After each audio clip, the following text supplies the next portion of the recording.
শেষ পর্যন্ত উজির প্ল্যানেই ধরা পড়ছে সায়ন্তন। সম্পূর্ণ জানতে ভিডিওটিতে একটি লাইক করে দেখতে থাকো। গল্পের শুরুতেই দেখা যায় উজি চেষ্টা করে যাচ্ছে সায়ন্তনকে যেভাবেই হোক ধরার জন্য। আর এদিকে নিশা আবারও মহারানী সেজে চলে গেছে তার স্ক্যামিং সেন্টারে। সেখানে গিয়ে সবাইকে ভালো ভালো টিপস দিতে থাকে যাতে আরও সবাই বেশি বেশি করে স্ক্যাম করতে পারে। ভানু তখন বলে, নিশা যা করবি ভেবেচিন্তে করিস, কিন্তু চারিদিকে বুঝতেই তো পারছিস পুলিশ কিন্তু এখন তোকে হন্যে হয়ে খুঁজছে, তাই যা করবি খুব ভালো করে ভেবে চিন্তে করবি। এর মাঝখানেই নিশা এসে যে ডায়লগগুলো দিতে থাকে সেই ডায়লগগুলো ভেতরেই থাকা একজন ভিডিও করে নেয় যাতে নিশাকে খুব তাড়াতাড়ি সে ধরতে পারে। এরপর নিশা বলে, চারিদিকে যেভাবে পুলিশ এখন আমাদেরকে হন্যে হয়ে খুঁজছে, এখন আমাদেরকে একটু অপেক্ষা করতে হবে। যতদিন না সব কিছু বেশ ধামাচাপা পড়ে যাচ্ছে ততদিন পর্যন্ত আমাদের এই স্ক্যামগুলো করতে হবে বুঝে শুনে। আশা করছি তোমরা বুঝতে পেরেছো যে আমি ঠিক কী বলতে চাইছি। এখন তো আপনাদের সময় রয়েছে, এখনই তো আমাদেরকে টাকা কামাতে হবে, অনেক অনেক টাকা, যাতে সেই টাকাটা পেয়ে আমরা অনেক মজা করতে পারি। এর মাঝখানেই উজি আর জিৎ বসু চেষ্টা করে যাচ্ছে আসল অপরাধীকে জানার জন্য। একদিকে সায়ন্তন আর একদিকে নিশা। শুভেন্দু চক্রবর্তীর টাকা কে চুরি করেছিল সেই হিসাবটাও এখনও পায়নি জিৎ বসু, তাই জিৎ বসু এখনও পর্যন্ত হাল ছাড়েনি, আসল অপরাধীকে ধরবার জন্য উঠে পড়ে লেগেছে। অন্যদিকে আরও যারা স্ক্যাম করে সেই লিডারদের মধ্যেই একজন নিশার এই ভিডিওটা দেখে নেয়। তাদেরই একজন লোককে নিশার স্ক্যামিং সেন্টারে পাঠিয়ে দিয়েছিল ছদ্মবেশে। নিশা বুঝতেই পারেনি তার স্ক্যামিং সেন্টারেই রয়েছে অন্য একজন লোক, যে কিনা নিশার সমস্ত কিছু ভিডিও করেছে।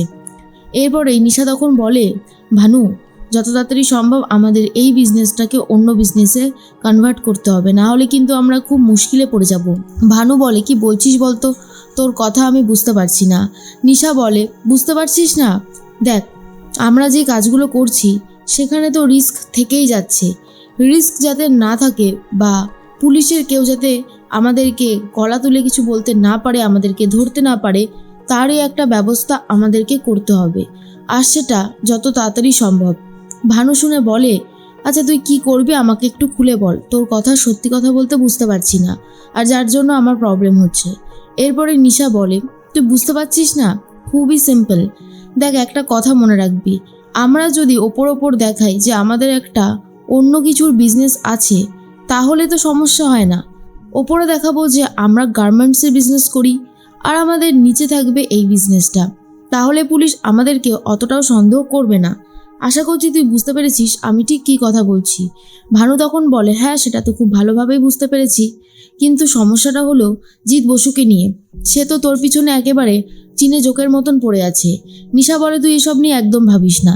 এর মাঝখানেই উজি আর জিৎ বসু পুরো ভিডিওটা দেখতে শুরু করে। পুরো ভিডিওটা দেখার পরেই জিৎ বসু বুঝে যায় এই মহারানী নিশা ছাড়া অন্য কেউ হতেই পারে না, এটা পুরোপুরি নিশাই। তখনই উজি বলে, কি ব্যাপার বলুন তো স্যার, অনেকক্ষণ ধরেই দেখছি আপনি একটা ব্যাপার নিয়ে খুবই চিন্তার মধ্যে আছেন। কী সেই চিন্তা যদি আমাকে একটু বলেন। জিৎ বসু বলে, ব্যাপারটা খুব সিরিয়াস। আসলেই আমি এখানে বোঝার চেষ্টা করছি যে এই যে মেয়েটা, এটা কি নিশা? তুমি এর কথাবার্তা শোনো, হুবহু নিশার যেমন গলার ভয়েস তেমনই। আমার না দৃঢ় বিশ্বাস এটা নিশা ছাড়া অন্য কেউ হতেই পারে না। ঠিক তখনই উজি বলে, আপনার কোথাও একটা ভুল হচ্ছে স্যার, আমার দিদি এখন নিজেকে বদলে ফেলেছে, তারপরেও কি ও এরকম কিছু করতে পারে? মানে আপনার কি সেটা মনে হয়? জিৎ তখন বলে, না করার কি আছে, উনি অনলাইন স্ক্যামিং করে আর সেটা খুব ভালোভাবেই, তবে এ বিষয়ে আমাকে আরেকটু খতিয়ে দেখতে হবে। আমি যদি খুব ভুল না হই নিশার কিন্তু খুব বিপদ উজি। অন্য যারা স্ক্যামিং করে তারা কিন্তু আবারও একটা চান্স নেবে নিশাকে শেষ করার জন্য, তাই আমাদেরকে নিশাকে বোঝাতে হবে ও যেন নিজেকে একটু সুরক্ষিত রাখে। এর মাঝখানেই সায়ন্তন কথা বলতে থাকে খেয়ার সাথে, আর সেই কথাটা উজি শুনতে পায়। যেহেতু সায়ন্তনের ব্যাগে একটা রেকর্ডার লাগানো ছিল, তখনই সায়ন্তন বলে, খেয়া বিজনেসের অবস্থা খুব একটা ভালো না, আর আমি যে কি করব বুঝতে পারছি না, আমার ইমিডিয়েটলি একটা কাজেরও দরকার আছে বুঝলে। খেয়া তখন বলে, তাই? তাহলে তো আমাকে দাদাভাইয়ের সাথে কথা বলতে হবে। আমাদের এতগুলো বিজনেস, এর মাঝখানেই চলে এসেছে শোভাদেবী, আর শোভাদেবী আসতেই খেয়া বলে, মা তোমার সাথে কিছু কথা ছিল যেগুলো তোমাকে না বললেই নয়। খেয়া তখন বলে যে ওর চাকরিটার অবস্থা খুব একটা ভালো না। সায়ন্তনের বিয়ের পরেই চাকরি নেই, ঘর থেকে বার করে দিয়েছে। পুরো বিষয়টাই শোভাদেবীর কাছে একটু অন্য রকমের লাগে। এর মাঝখানে চলে এসেছে ঋষি আর বলে, কি হয়েছে আমাকে খুলে বলো, না হলে আমি কি করে বুঝবো। তখনই সায়ন্তন বলে, না না দাদাভাই, কিছু হয়নি, আপনি একদম এসবের মধ্যে নিজেকে জড়াবেন না। আর খেয়া, তুমি দয়া করে চুপ করো, এ সমস্ত কথা কি বলছো বলো তো। খেয়া তখন বলে, কেন, আমি কি কিছু ভুল বলেছি? না রে দাদাভাই, সায়ন্তনের চাকরির অবস্থা ভালো না। ওকে যদি তুই একটা কাজ দিতিস, আমাদের ব্যানার্জি বিল্ডার্সের তো ভালো বড় ব্যবসা, ওখানেই কোনো একটা পদে ওকে ঢুকিয়ে দেওয়া যায় না। তখনই ঋষি বলে, কিন্তু ও তো আইটি ডিপার্টমেন্টে আছে আর আমাদের তো কনস্ট্রাকশনের বিজনেস, কোথাও একটা ভুল হচ্ছে না। এরপরেই খেয়া বলে, কেন, ওর তো ব্রেন খুব শার্প, তোকে একটা এমন জায়গা দে যাতে ও সেই জায়গাটাকে নিজেকে মেলে ধরতে পারে। দেখ, আমার তো বিজনেসে জয়েন করার কথা ছিলই, তো আমি জয়েন করছি না, আর সেই জায়গাটায় না হয় তুই সায়ন্তনকে ঢুকিয়ে দে। এরপর শোভাদেবী বলে, দেখ ঋষি, খেয়া যখন এতবার করে বলছে তখন আমার মনে হয় এটা শোনাটা দরকার।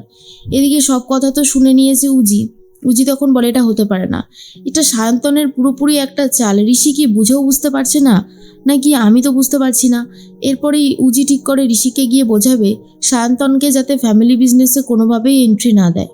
অন্যদিকে নিশা নিজের মতন কাজ করছিল, তখনই চলে এসেছে অফিসার জিৎ বসু আর বলে, তুমি আজকে কোথায় ছিলে? তখনই নিশা বলে, কেন, আমি তো বাড়িতেই ছিলাম, আমি আর কোথায় বা যাব। আর কি যে বলেন না আপনি না আমাকে যে কী লেভেলে সন্দেহ করেন সেটা আমি খুব ভালো মতন জানি। আচ্ছা, আপনি সন্দেহ করে কি লাভ পান বলুন তো। জিৎ বলে, দেখো নিশা, আমি তোমাকে বারবার করেই একটা কথা বলছি যে তুমি আর কোনো অপরাধ করো না, অন্তত নিজেকে একটু সামলাও। তুমি যদি বারবার করে এই একই অপরাধ করতে থাকো, তো আমি কি করে তোমাকে বারবার করে বাঁচাবো বলো তো। তুমি এই স্ক্যামিংগুলো করা বন্ধ করো না, আমাদের দুজনের একটা খুব সুন্দর সংসার হবে, তো আমরা দুজনা খুব ভালো থাকবো। তুমি প্লিজ অন্তত নিজেকে একটু বদলাও। এর মাঝখানে নিশা জিৎ বসুর চোখের দিকে তাকিয়ে বলে, কেন জানি না মনে হচ্ছে আজকে ওর চোখের দিকে তাকিয়ে যে ও আমাকে সত্যিই খুব ভালোবাসে। আর ভানু এটা দেখার পরে রীতিমতো দেওয়ালে ঘুষি মারে, নিজের হাতটার অবস্থা খারাপ করে ফেলে। এদিকে উজি চলে গেছে বাড়িতে আর ঋষির সাথে কথা বলে, ঋষি তুমি এই কাজটা করো না, সায়ন্তনের একটা অন্য কোনো ইন্টেনশন আছে, আর সেই জন্য ও ফ্যামিলি বিজনেসে ঢুকতে চাইছে।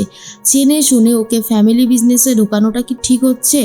ঋষি তখন বলে, তুমি কি বলছো বলো তো, এই বিপদের দিনে আমরা কি করেই বা সায়ন্তনকে সাহায্য করব, তাই না? সায়ন্তনকে সাহায্য করতে গেলে এছাড়া কি আর কোনো উপায় আছে? উজি তখন বলে, তুমি একটা কথা বুঝতে পারছো না কেন, যে সায়ন্তন আর খেয়া ওরা দুজনা দু রকমের মানুষ। খেয়া তো বুঝতেই পারছে না, আর সায়ন্তন কিন্তু রীতিমতো আমাদেরকে ওর ফাঁদে ফেলার চেষ্টা করছে।